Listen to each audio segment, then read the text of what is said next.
presbítero Paulo, por favor, meu querido. Graças a Deus. Tira a sandália dos seus pés, porque o lugar que pisa, santo és. Aleluia.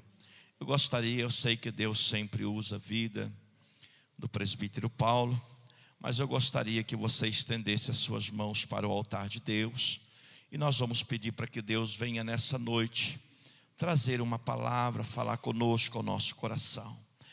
Pai, aqui está o teu filho, diante da tua santa e gloriosa presença.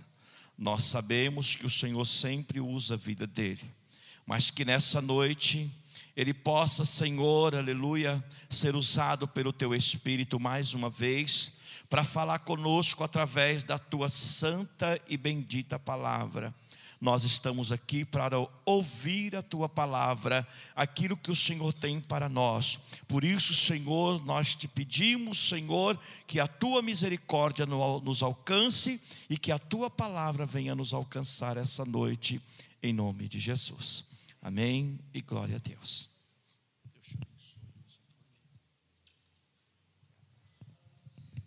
Paz do Senhor, amados. Paz do Senhor Jesus, igreja. Amém. Glória a Deus. Crente pentecostal não dá amém fraco, não.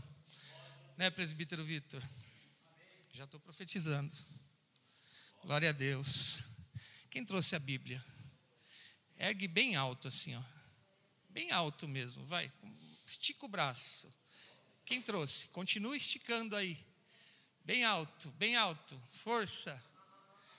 Presta atenção, vocês não vão baixar antes do que eu vou falar. Todo mundo que trouxe ergueu a Bíblia?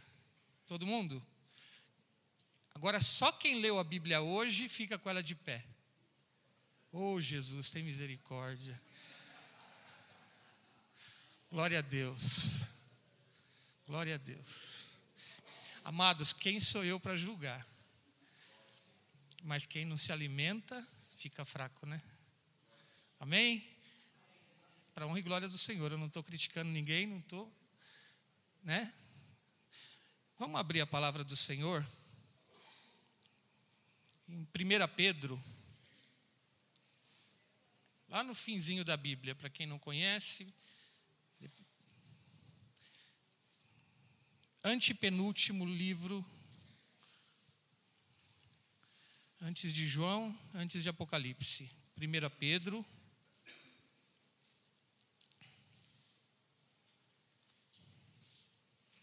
capítulo 4,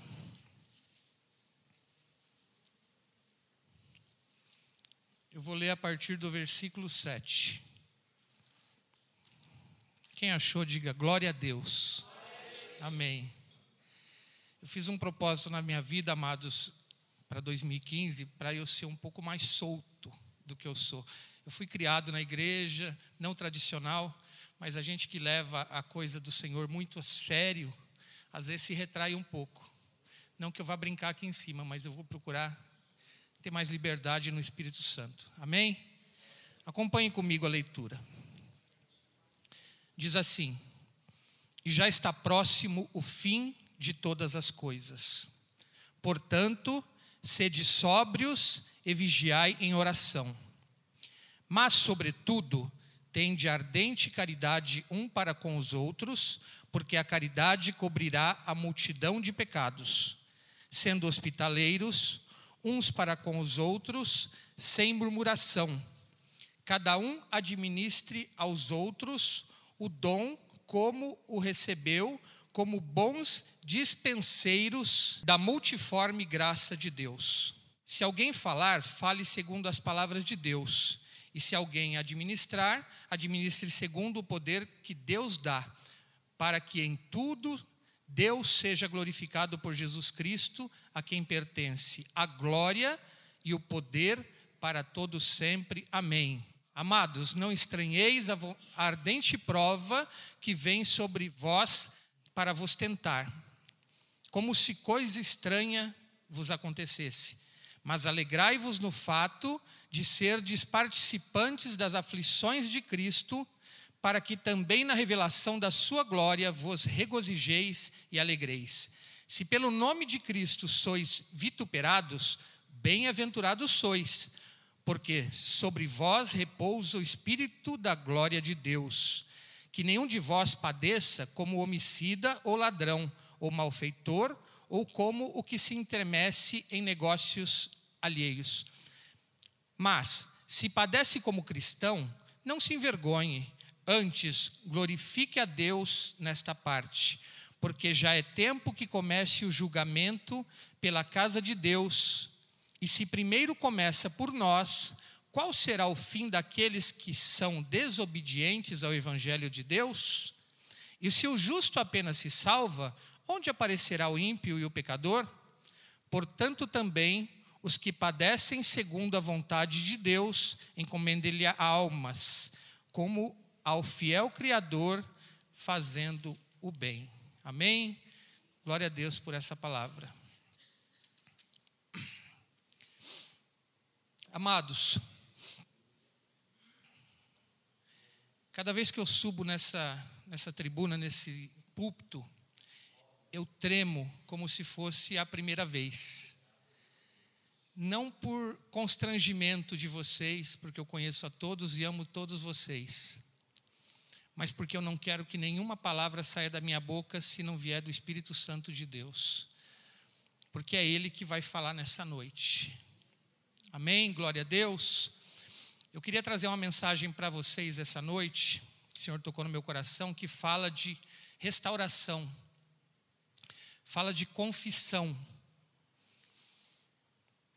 E o fato de eu falar para vocês que não leram a palavra abaixar tem a ver com a mensagem.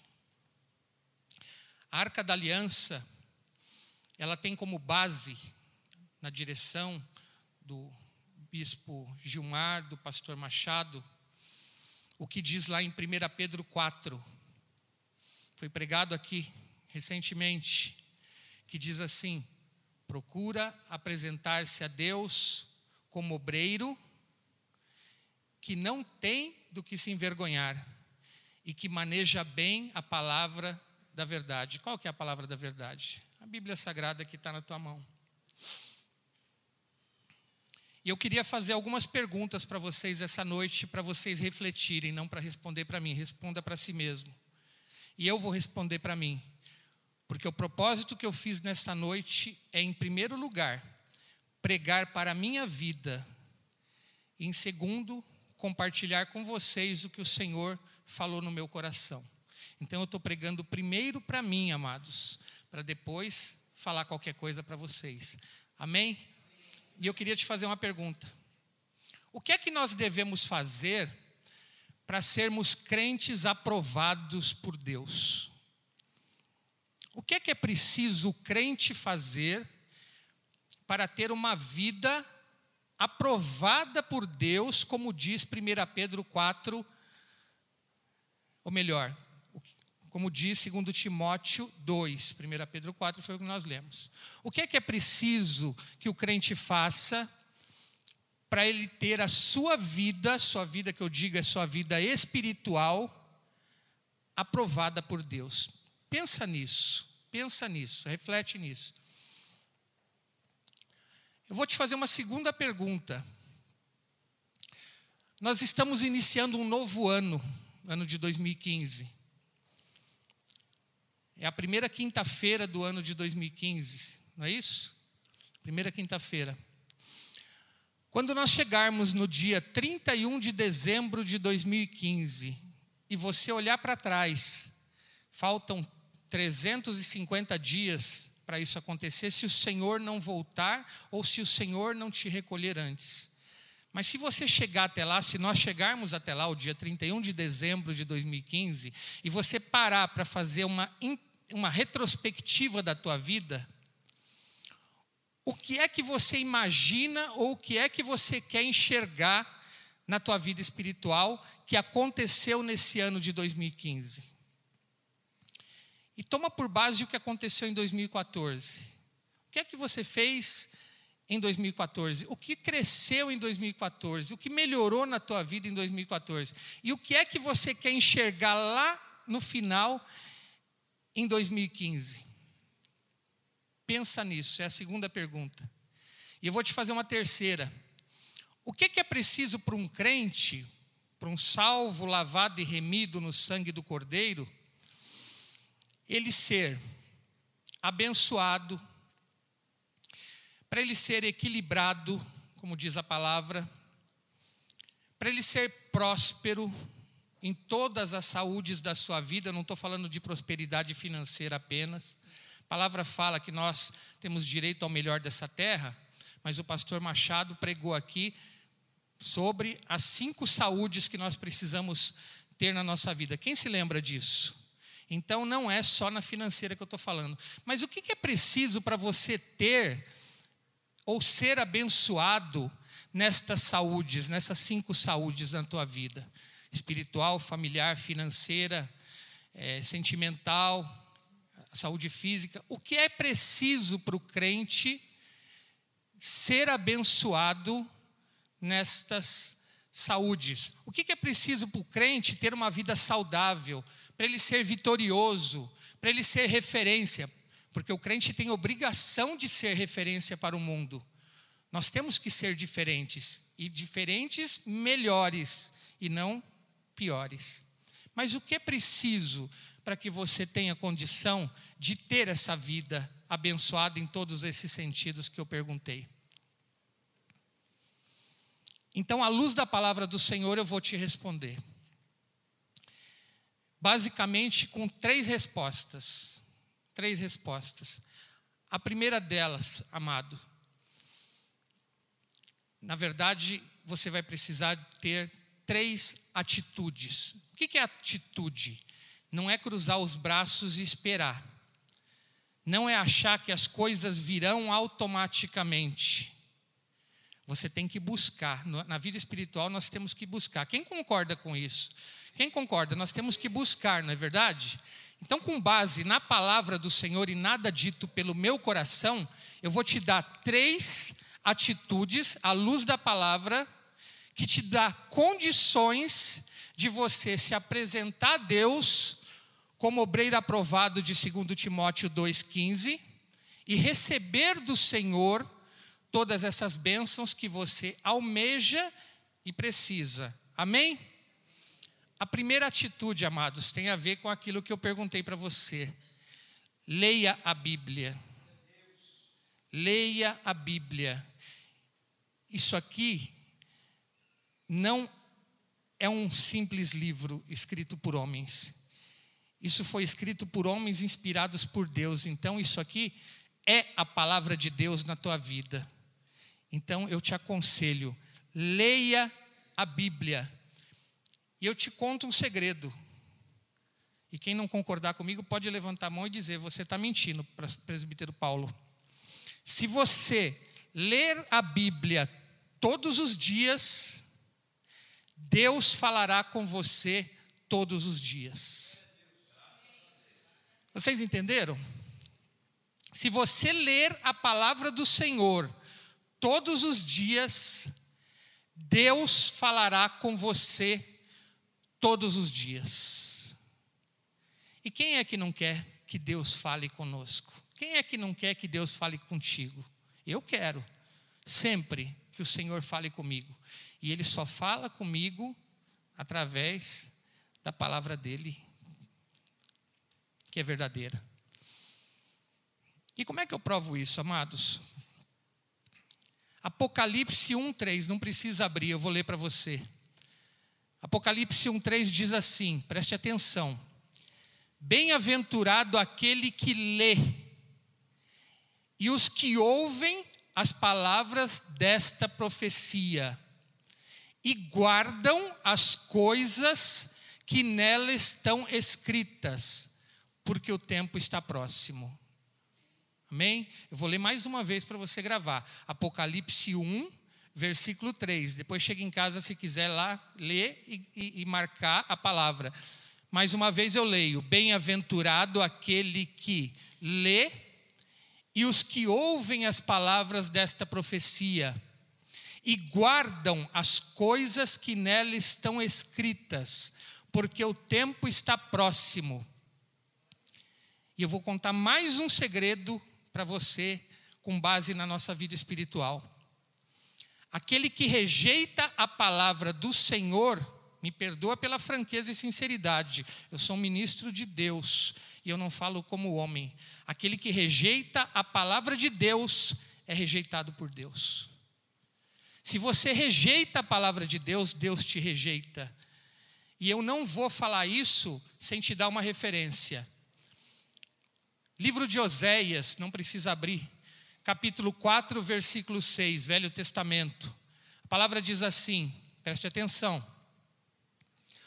O meu povo foi destruído porque lhe faltou conhecimento. E o conhecimento vem daqui. Porque tu rejeitastes o conhecimento, também eu o rejeitarei. Vou ler mais uma vez. O meu povo foi destruído porque lhe faltou conhecimento. Porque tu rejeitastes o conhecimento, também eu o rejeitarei. Misericórdia, amados. Se você rejeitar Deus, você será rejeitado por Deus. Quem tem coragem de dizer amém? Amém, amém, glória a Deus. Presbítero, o livro de Oséias foi escrito para o povo de Israel que estava cativo lá na Babilônia, né, pastor Carlos? Isso não serve para nós, né? Velho Testamento, história do povo hebreu, cativos, está falando deles? Não está não, amados, está falando dos dias de hoje. Mas se você quiser, eu te dou uma referência no Novo Testamento também. E eu vou te dar uma referência nas palavras de Jesus, que está lá em Lucas 10, 16. Lucas 10, 16, diz assim, palavras de Jesus. Quem rejeita a minha palavra, rejeita a mim. Quem rejeita a mim, rejeita a Deus. Isso é forte, amados. É Jesus dizendo. Quem rejeita a palavra, Jesus disse, rejeita a Ele, rejeita a Jesus. E quem rejeita a Jesus, através da rejeição da palavra, rejeita a Deus. E se você rejeita a Deus, Deus vai te rejeitar. Misericórdia. Vou te dar mais uma referência. João 12, 48. Diz assim, Jesus novamente. Quem me rejeitar a mim e não receber as minhas palavras, já tem quem o julgue. A palavra que tenho pregado, esta o há de julgar no último dia. Palavras de Jesus, vou ler de novo. Quem me rejeitar a mim e não receber as minhas palavras, já tem quem o julgue. A palavra que tenho pregado, esta o há de julgar no último dia. Com base nisso, amados, a primeira atitude que nós temos que ter na nossa vida cristã, para nós termos um crescimento espiritual na presença de Deus e estarmos no centro da vontade de Deus. Reserve algum tempo do teu grande dia de 24 horas para meditar na palavra do Senhor. Não leia a Bíblia apenas na igreja. É bom, é sustento, é maravilhoso, é. Melhor se você conseguir fazer isso em casa, no trabalho, na hora do teu almoço, no teu trabalho. Reserva 10, 15 minutos, lê a palavra do Senhor. Porque a palavra do Senhor é viva, eficaz e penetrante. É como faca de dois gumes, faca que tem corte dos dois lados, que penetra na alma, até as juntas e medulas, é o que diz a palavra.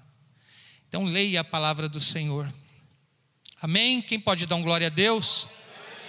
Amém. Estão compreendendo, amados? Olha só, o rei Josias, ele teve um sacerdote que chamava-se Ilquias. E quando o rei Josias se propôs a reconstruir a cidade destruída, esse sacerdote Ilquias, nas ruínas, ele encontrou um livro. O pastor Carlos conhece essa história.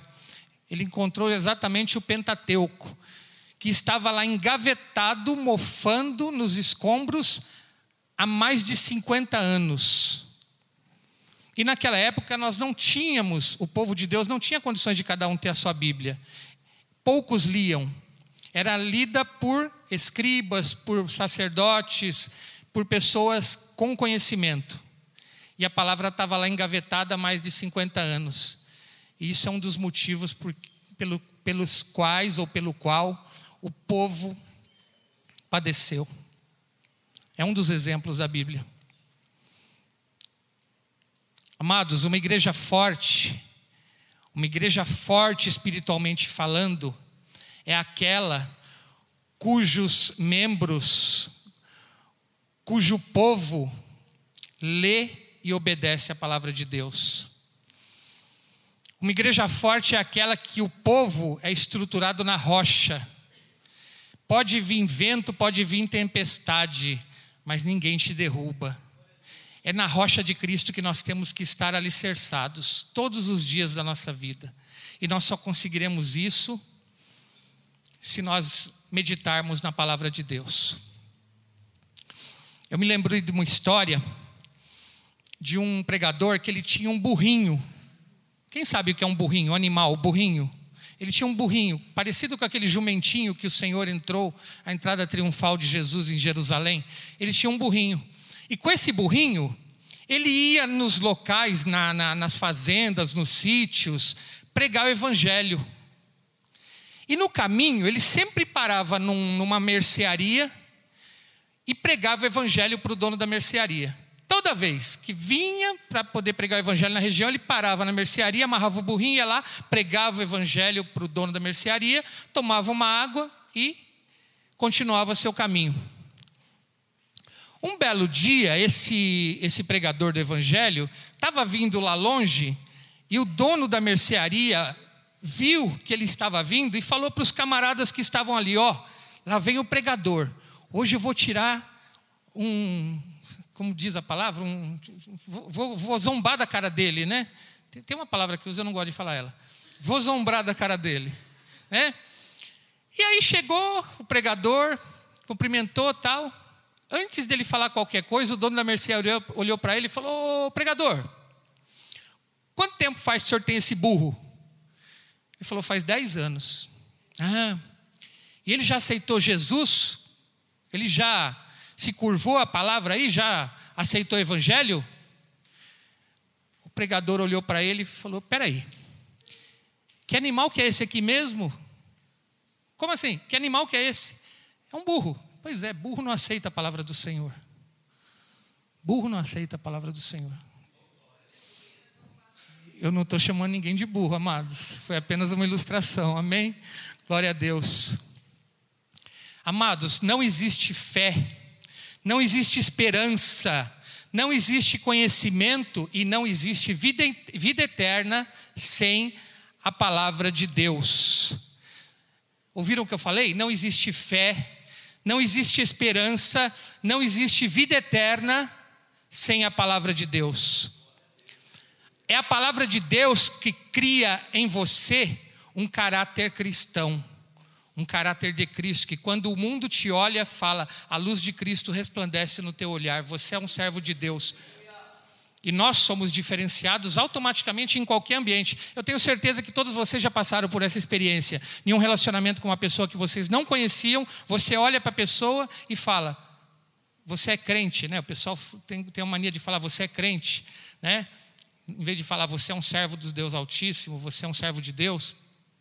Quem já teve essa experiência de olhar para uma pessoa e falar: você é crente? Sabe por que isso? Não é porque você é mais inteligente do que a maioria. É porque o Espírito Santo que habita em você testifica.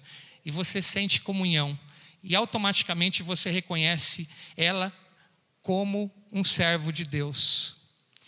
E para terminar esse assunto sobre o primeiro conselho que eu dei, que é ler a Bíblia, eu te digo o seguinte: a falta de conhecimento da palavra leva o crente ao fracasso e à falência. Entenderam? A falta de conhecimento da palavra leva o crente ao fracasso e à falência. Isso é muito sério, amados. Isso é muito sério. Vou contar uma outra historinha rápida para vocês. Existia um dono de um barquinho, barco a vapor, barco tocado a vapor, e ele resolveu tirar uma corrida com outro camarada que tinha outro barco a vapor. E botaram o barco para correr e tome vapor e corre. Este camarada, esse primeiro que eu mencionei, estava perdendo a corrida. O que ele fez? Chamou os seus ajudantes e falou: começa a jogar na água tudo que não presta, tudo que está pesado, tudo que não é essencial.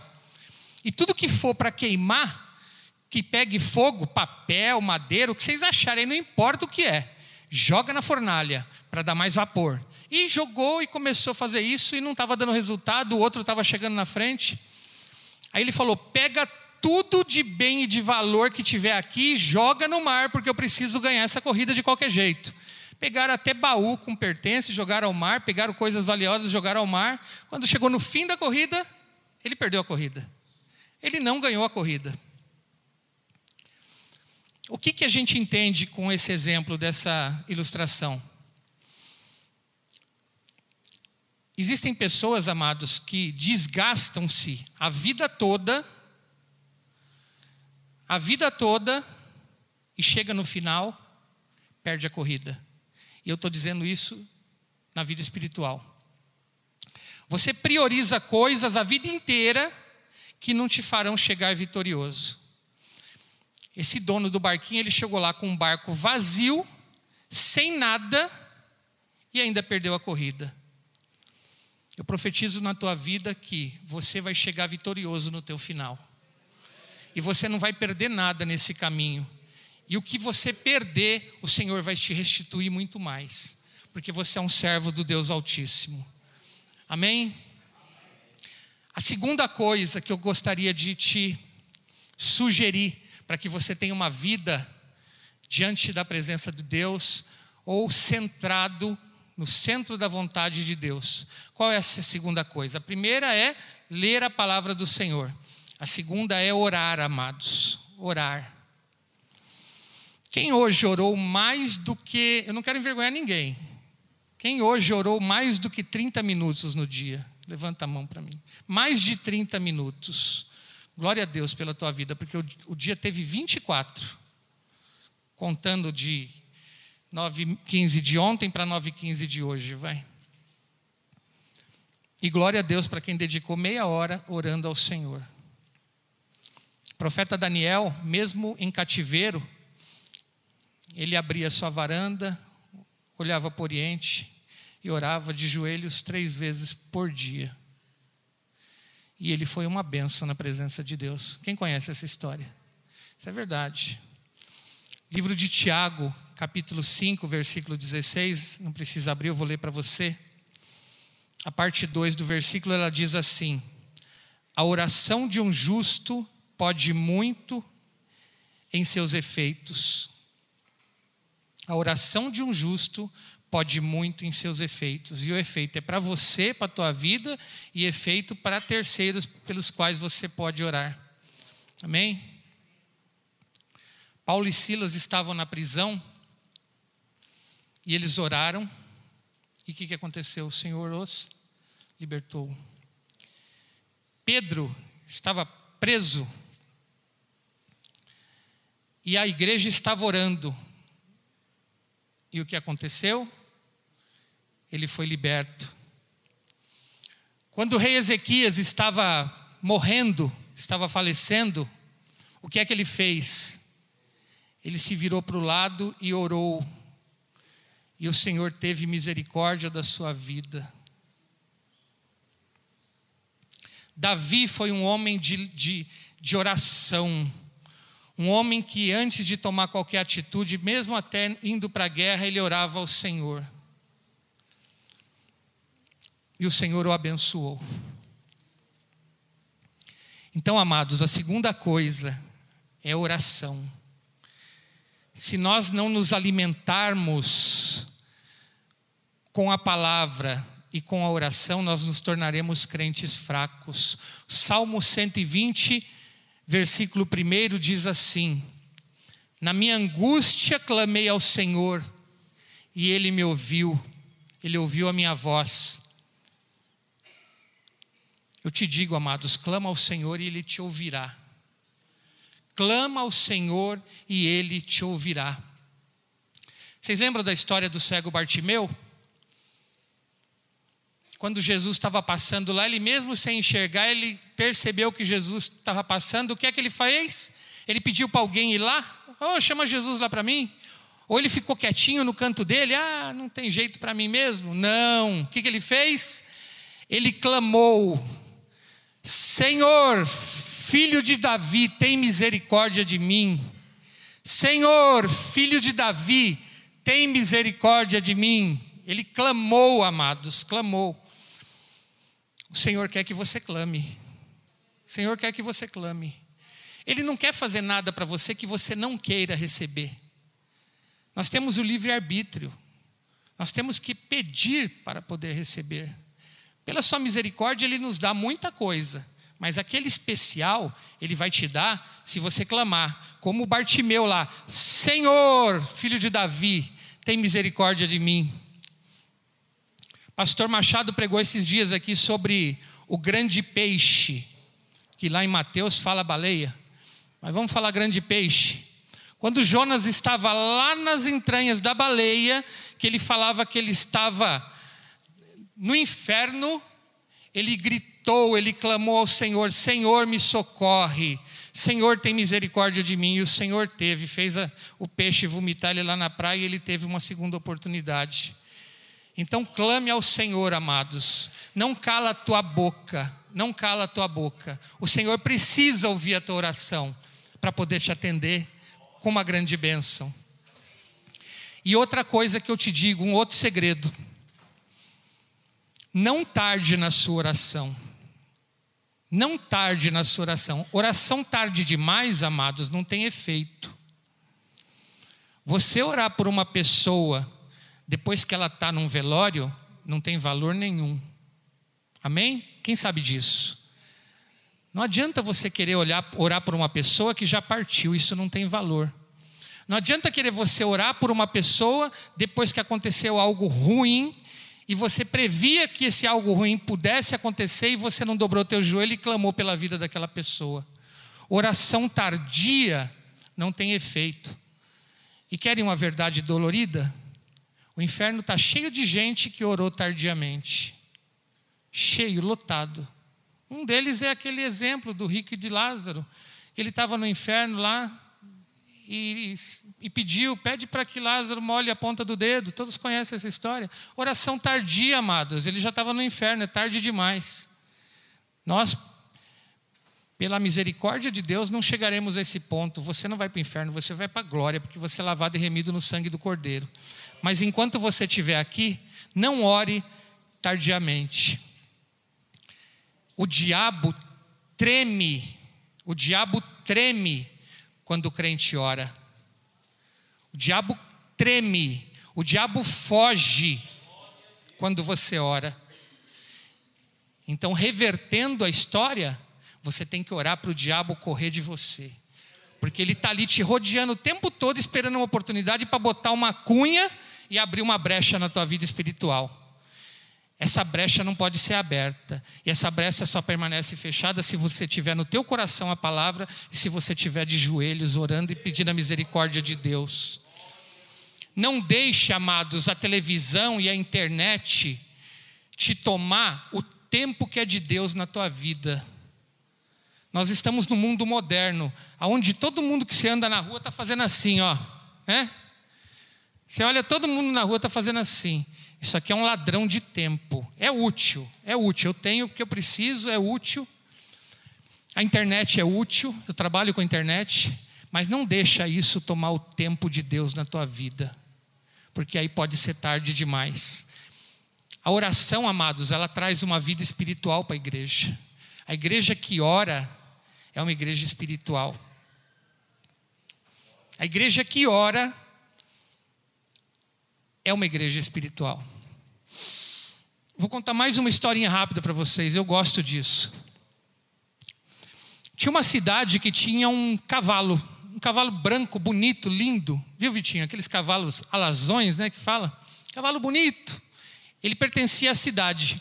Mas esse cavalo dava muita despesa, comia muito. O pessoal da cidade se reuniu e combinaram o seguinte: ó, gente, vamos dar uma reduzida nas despesas. Todo dia a gente tira um grão de milho da ração do cavalo. Um grãozinho de milho, todo mundo sabe o que é um grão de milho. Todo dia tirava um grão de milho, dava um grão de milho a menos na ração desse cavalo. Isso foi por muito tempo. Foi tirando um, tirando dois, tirando três, tirando o quarto, e foi. Sabe o que aconteceu quando estava para tirarem os últimos grãos de milho do cavalo? Ele morreu. Morreu. O cavalo morreu. Cavalo bonito, caro, morreu. Por quê? Porque ele não teve sustento necessário. Tiraram demais. A tua vida espiritual é do mesmo jeito, amado. Se você não se alimentar, você morre espiritualmente. Me perdoa a franqueza. Eu falei, eu estou pregando primeiro para mim. Se você não ler a palavra do Senhor todos os dias, você não está se alimentando. É a mesma coisa de você deixar de jantar ou de almoçar. O crente que não lê a palavra, ele morre espiritualmente. Ele tem uma morte prematura. E aí o mundo toma conta da tua vida espiritual. Essa palavra, amados, é o fôlego de vida que nós precisamos. É o ar que nós precisamos para continuar lutando no nosso dia a dia. E eu profetizo que a partir de hoje você vai se lembrar disso e você vai reservar algum tempo na tua vida para o Senhor falar com você através dessa palavra. Amém? Amém? Glória a Deus. Terceira e última atitude para um crente ter uma vida no centro da vontade de Deus. A primeira é ler a palavra. A segunda é orar. Eu sempre falo que a distância entre nós e o trono da graça de Deus é a mesma do meu joelho até o chão. Só isso. Esse é o segredo. Joelho. E eu não vou falar para vocês que eu sou um homem que ora muito. Eu oro, gosto de orar. Poderia ser melhor. Amém? Mas a terceira atitude é: seja verdadeiramente um servo do Deus Altíssimo. Por que eu digo verdadeiramente, amados? Porque eu ser crente na igreja é muito fácil. Ser crente durante o culto é muito fácil. Agora, ser um crente lá no teu trabalho, lá na tua casa, dar testemunho, é muito mais difícil. 1 João 3, 16 a 18 eu vou ler para vocês, porque tudo que eu falo é baseado na palavra. Diz assim: conhecemos o amor, nisso que Ele deu a vida por nós, e nós devemos dar a vida pelos irmãos. Quem, pois, tiver bens no mundo, e vendo seu irmão necessitado, e lhe cerrar as entranhas, ou seja, fechar a burra, como diz, como estará nele o amor de Deus? Meus filhinhos, não amemos de palavras nem de língua, mas por obra e em verdade. Falar que é bonzinho é fácil. Ser uma bênção nas mãos do Senhor é um pouco mais complicado. E eu te sugiro que a partir de hoje você tenha um propósito de estar na condução de Deus, de deixar Deus te usar com as suas primícias, com o seu carro, com a sua casa, com o seu trabalho e até com a tua oração. Ser uma bênção na presença de Deus. A fé sem obras, a palavra diz, a fé sem obras, ela é nula. O que significa isso? A fé sem obras é vazia, sem efeito. Tiago 2,18 diz assim: tu tens a fé, e eu tenho as obras. Mostra-me a tua fé sem as suas obras, e eu lhe mostrarei a minha fé pelas minhas obras. Olha que legal. Vou ler outra vez. Tu tens a fé, e eu tenho as obras. Mostra-me a tua fé sem as suas obras, e eu lhe mostrarei a minha fé pelas minhas obras. Fé sem obra é nula. Provérbios 28, 9. Quem quiser depois eu dou o rascunho dessa pregação, para pegar a referência, ver se o presbítero não falou coisa errada. Provérbios 28, 9 diz assim: o que desvia os seus ouvidos de ouvir a lei, até a sua oração será abominável. Olha isso, amados. Eu falei que o segundo conselho era a oração. Agora eu estou dizendo que a palavra está dizendo que até a sua oração será abominável. Mas olha o que diz o primeiro trecho: o que se desvia dos seus ouvidos de ouvir a lei, e a lei é a palavra de Deus, até a sua oração será abominável. Misericórdia. No mesmo capítulo de Provérbios 28, versículo 27, diz assim: o que dá ao pobre não terá necessidade, mas o que esconde os seus olhos terá muitas maldições. Mais um versículo, Tiago 4,17 diz assim: aquele, pois, que sabe fazer o bem e não o faz, comete pecado. Olha isso. Se você sabe fazer o bem e não faz, comete pecado. Por que eu estou te dizendo essas frases? Porque a palavra diz que nós devemos amar o próximo como a nós mesmos.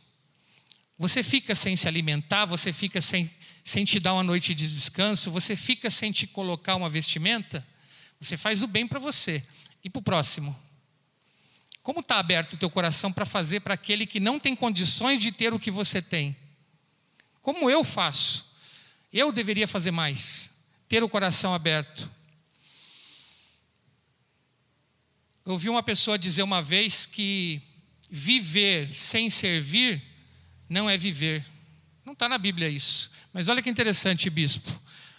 A frase diz: se alguém não vive para servir, não serve para viver. Eu não sei quem falou isso, mas faz sentido. Faz sentido. Amém? E se você quiser abençoar alguém na tua vida, amados, como eu disse lá atrás, faz agora.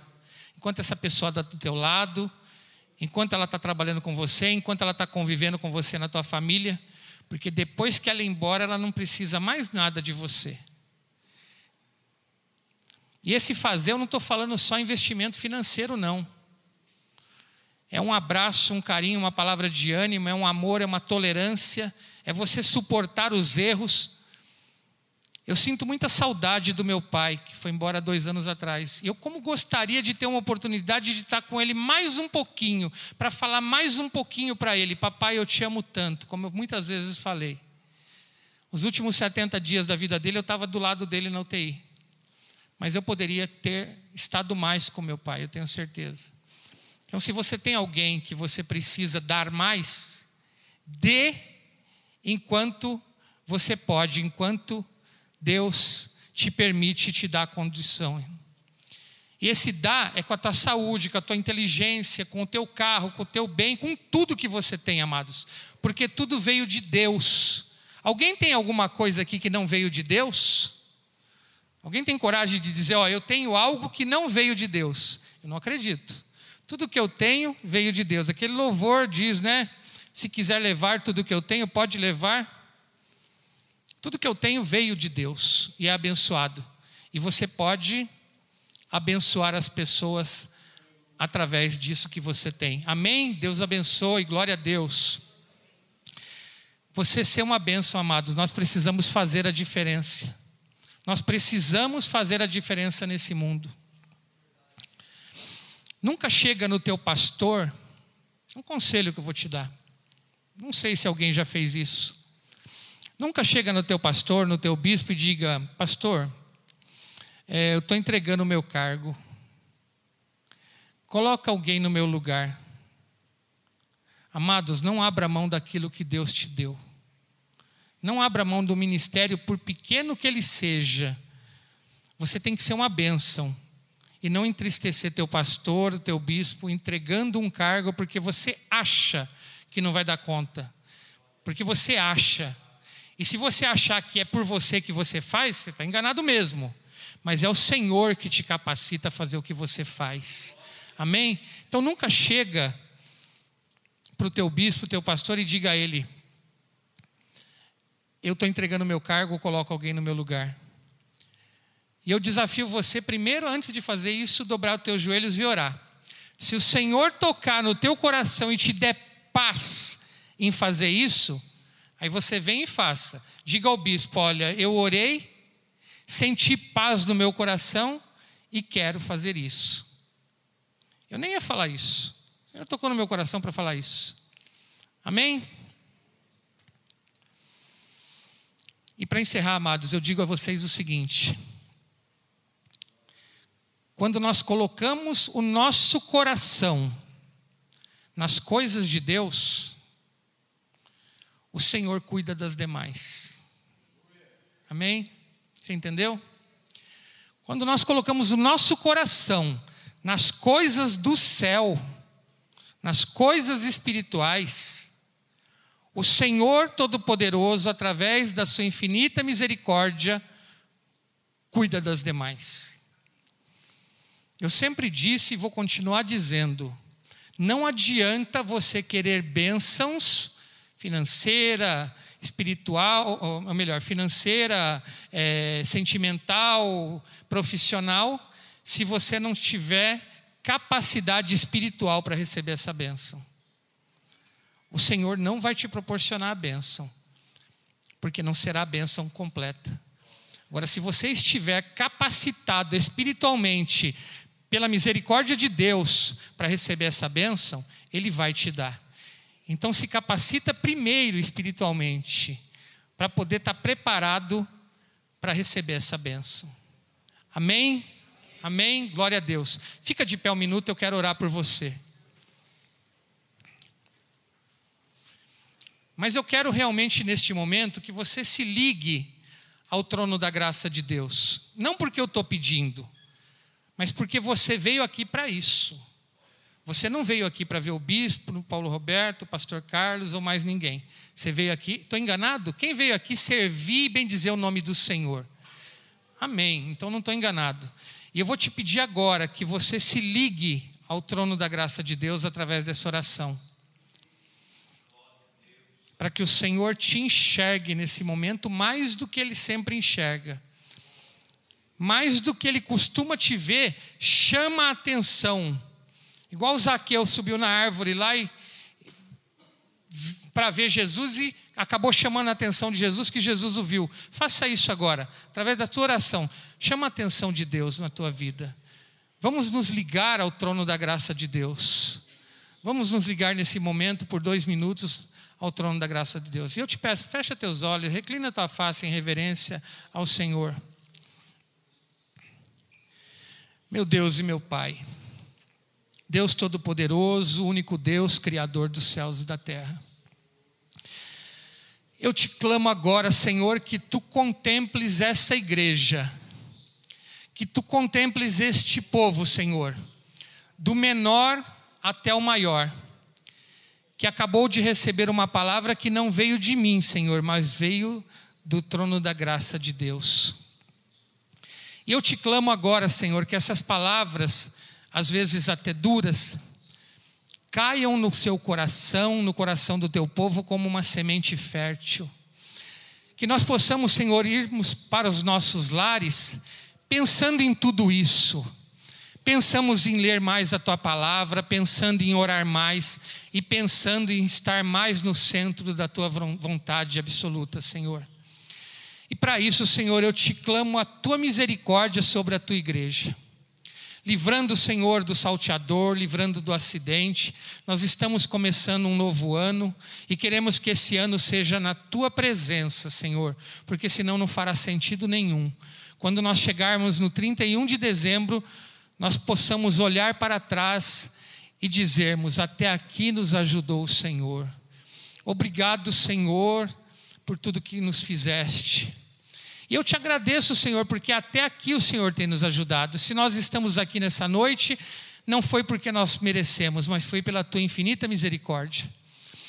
E por isso eu te clamo pelo teu povo, Senhor. Povo tão carente, que precisa lutar, trabalhar para ganhar o pão, tomar conduções, estar diante de pessoas ruins, se relacionar com pessoas ruins. Que nós possamos, Senhor, fazer a diferença.